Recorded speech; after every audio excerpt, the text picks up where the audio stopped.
Hi, இன்றைக்கி நம்ம என்ன பார்க்க போகிறோம் அப்படின்னா கர்நாடகா ஸ்பெஷல் அக்கி ரொட்டி. இதுக்கு தேவையான இன்க்ரீடியன்ட்ஸ் மெயினே வந்து அக்கி ரொட்டிக்கு அரிசி மாவு.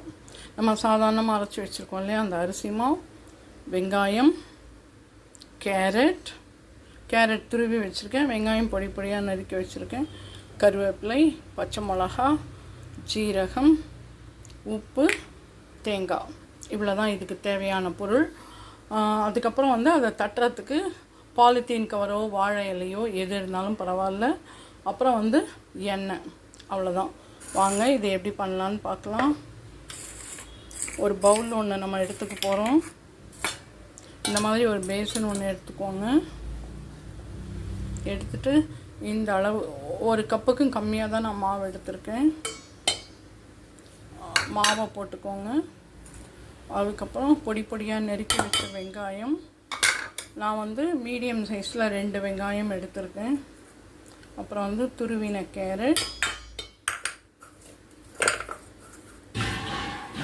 ஈவினிங் டைம்லேயே நம்ம சாப்பிட்லாம், மார்னிங் பிரேக்ஃபாஸ்ட் டைமுக்கும் நம்ம சாப்பிட்லாம், ரொம்ப நல்லாயிருக்கும். தேவையான அளவு சீரகம் வந்து ரொம்ப நல்லது. நெக்ஸ்ட் பச்சை மிளகா, துருவின தேங்காய்,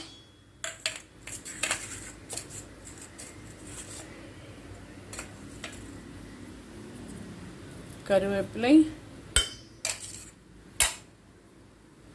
உப்பு தேவையான அளவு, எவ்வளோ தேவையோ அந்த அளவு உப்பு, அவ்வளோதான். இப்போ லேசாக இதை வந்து தண்ணி தெளித்து தான் நம்ம பிசையணும். தண்ணியை அப்படியே சப்பாத்தி மாவுக்கு விடாமல் அதெல்லாம் விடக்கூடாது.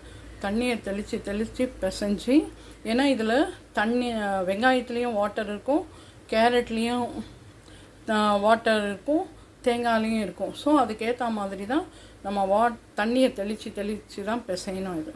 ஓகேவா? வாங்க பிசைஞ்சு எடுத்துன்னு வந்துட்டு காமிக்கிறேன். சப்பாத்தி மாவுக்கும் கொஞ்சம் அடுத்த முன் ஸ்டேஜில் நல்லா அழகாக தட்டா வரா மாதிரி நம்ம பிசைஞ்சு எடுத்துன்னு வரணும். வாங்க எடுத்துன்னு வந்துடுவோம். இப்போ ஃபஸ்ட்டு வந்து எல்லாத்தையும் மிக்ஸ் பண்ணிக்கணும். அப்புறம் தான் நம்ம வந்து வாட்டரை விடணும். விடக்கூடாது, தெளித்து பிசையணும், தண்ணியை தெளித்து பிசையணும். இது ஈக்குவலாக எல்லா இடத்துலையும் பிளெண்ட் ஆகணும், மிக்ஸ் ஆகணும். அதால் நம்ம ஃபஸ்ட்டு இதை மாவை பிசைஞ்சிக்கலாம். ஆல்ரெடி தோசைக்கல் போட்டு ஹீட் பண்ணி வச்சுருக்கேன், சிம்மில் வச்சுருக்கேன், அது பாட்டுக்கு இருக்கட்டும். நம்ம குயிக்காக பண்ணணும் இல்லையா, அதனால் பிசைஞ்சு வச்சுருக்கேன். தேங்காய், வெங்காயம், கேரட் எல்லாம் ஈக்குவலாக எல்லா இடத்துலையும் பரவணும். ஸோ அந்த மாதிரி எல்லாத்தையும் மிக்ஸ் பண்ணியாச்சு. உப்பு ஒரு இடத்துல இருக்கும், ஒரு இடத்துல இருக்காது. அதனால் இந்த மாதிரி போட்டு நம்ம மிக்ஸ் பண்ணோம்னா ஈஸியாக இருக்கும். இப்போ இதில் இருக்கிற வாட்டரோடையே இந்த மாவு வந்து மிங்கிள் ஆகும். அப்போ நம்ம தண்ணி தெளித்து, இதை பாருங்கள், இப்போயே நான் காமிக்கிறேன் பார்த்திங்கன்னா. இப்போ இதில் தண்ணி இருக்கவே தான் உங்களுக்கு இந்த மாதிரி பிடிக்க வரும். ஸோ இதுக்கப்புறம் நம்ம தண்ணி தெளித்து பிசைஞ்சு எடுத்துன்னு வரலாம். இந்த மாதிரி பால் கவரை கட் பண்ணி எடுத்துக்கோங்க. எடுத்துட்டு மாவை நல்லா, உங்களுக்கு என்ன சைஸ், பெருசாக வேணால் பெருசாக உருண்டை எடுத்துக்கோங்க, சின்ன வேணால் சின்னதாக. இதில் வச்சுட்டு லேசாக கையில் வந்து ஆயில் அப்ளை பண்ணிக்கோங்க. அப்ளை பண்ணிவிட்டு இப்படி இந்த விரல் இருக்கு இல்லையா, விரலில் இப்படி நம்ம தட்ட போகிறோம்.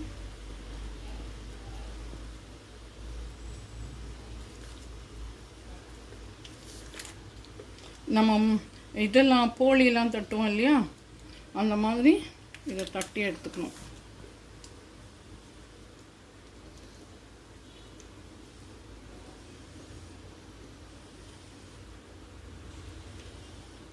அதுக்கப்புறம் தோசைக்கல் போட்டு ஹீட்டு ரெடியாக இருக்குது.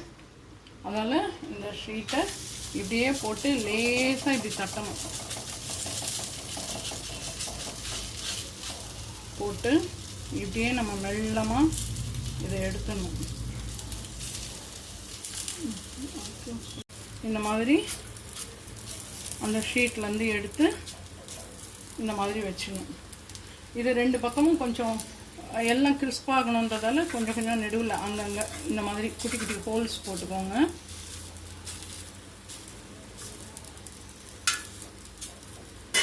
போட்டுட்டு லேசாக இந்த ஹோல் எல்லாத்துலேயும் ஆயில் விட்டுருங்க. விட்டு இதை சுற்றியும் ஆயில் விட்டுருங்க. வேகட்டும். அதுக்குள்ளே நம்ம இன்னொன்று ரெடி பண்ணிடலாம். ஷீட்லேயும் ஆயில் அப்ளை பண்ணிக்கோங்க.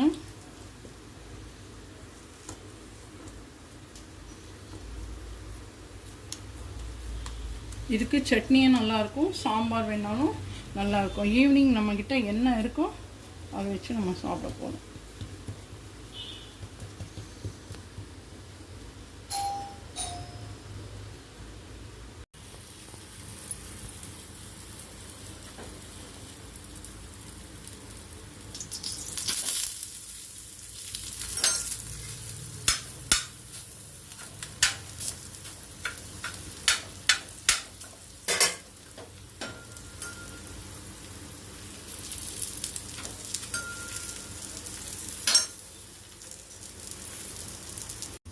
இப்போது அக்கி ரொட்டி தயாராகியாச்சு.